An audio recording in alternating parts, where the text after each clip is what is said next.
आता दिवाळी म्हटलं तर अभ्यंगस्नान आलंच, त्यामुळे सकाळ सकाळ मी ताट रेडी करून घेतलं होतं. यांना उटणं वगैरे लावून दिलं. त्यानंतर बाकीची घरातली कामे आवरून घेतली आणि आम्हाला करंज्या करायच्या होत्या. आता करंज्या करायचा मला खूप जास्त कंटाळा येतो, कारण इतर फराळ खूप लवकर होतो, पण करंज्या करण्यासाठी अख्खा दिवस निघून जातो.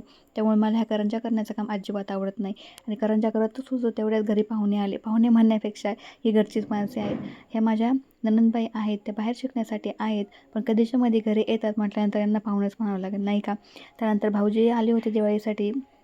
त्यांनी माझ्यासाठी येताना छोटंसं गिफ्ट आणलं होतं. आता गिफ्ट छोटं असो किंवा मोठं असो, गिफ्ट हे गिफ्ट असतं. त्यानंतर करंज्या वगैरे झाल्या आणि आमची दिवाळी उद्यावर आली आहे, तरी काही शॉपिंग संपायचं नावच घेत नाही आहे. हे गालिचा आणला होता पूजेची मांडणी करण्यासाठी. त्यानंतर मग आता अमावस्या होती, त्यामुळे घरामध्ये कोळे वगैरे लावून घेतलं, जे शुभ मानलं जातं.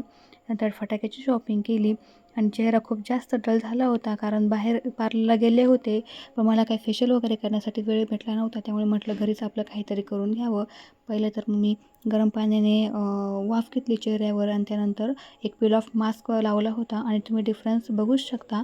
तर असा होता माझा आजचा दिवस. Thank you for watching. Okay, bye.